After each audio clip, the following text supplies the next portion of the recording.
What's the craziest thing that happened during the making of this film? Everyone there, including Tim and myself, were almost wounded or killed during the shooting of this film. It was pretty crazy, you know, breaking my leg during a combat operation and having to walk out on it. Reconciling sharing a bathroom with Nicole Kidman. Okay, what happens when I'm in there and she barges in, or I do the same? Dana, what was the craziest thing that happened during the making of this film? I was stupidly skateboarding to set on the very first day against smart people's better judgment and fell. The very first day of shooting, one of our actresses had to masturbate on a park bench. I don't know if, is this going to be okay? That was pretty crazy because that was a crime at some level. A proper alligator showed up about 25 yards from what was the craft services table. About 9-foot alligator. There were like 20 to 30 feet of fire going off behind me, and all of these bugs were flying around, and I was lying on a table screaming, and this flaming moth flew in my mouth, and I swallowed it. And by flaming, I do not mean he was gay.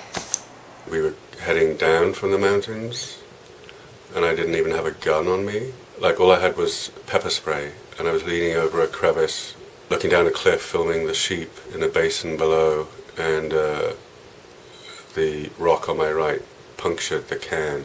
I just ran, but of course the pepper spray was on my belt, so it ran with me. Having to drag my little sister out of bed at 7 in the morning just to get back into her own bed to be filmed, and at night I would wake up feeling as though there was a boom operator above me, or feeling like someone was going to call action and cut on my, dreams. And then one time my alarm went off, and I remember consciously thinking that I need to do another take of sleeping. Oh God, well, when we shot that scene with all the teenagers.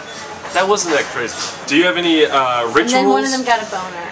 So what? One of them grabbed an actress's ass. In character, though. In a shot. I wouldn't say in character. The worst one, and I still haven't forgiven them, actually. As in the movie, at the end of it, there's an 80-foot rappel down. And our protocol, when they had to go to the bottom of the slot canyon, was always they'd go out no further than the ledge, the 70-foot drop, and then climb back up through the slot canyon. Danny and that lot had been down in the slot canyon like an hour or two, and I was like, where are they? And none of them had rappelled down anything before. They were, they're all city boys. And I made it just in time to see half my crew, my director and all our key HODs, basically dangling off a 70-foot ledge on a rope, rappelling themselves down. And I wasn't very happy about it. They all survived. What's the craziest thing that happened during the making of this? Well, that's an easy question. I caught on fire. Bill Murray, in one of our Q&As, they asked him what was one of the favorite things that happened on the film, and he said, one of my lifetime dreams came true. A producer caught fire.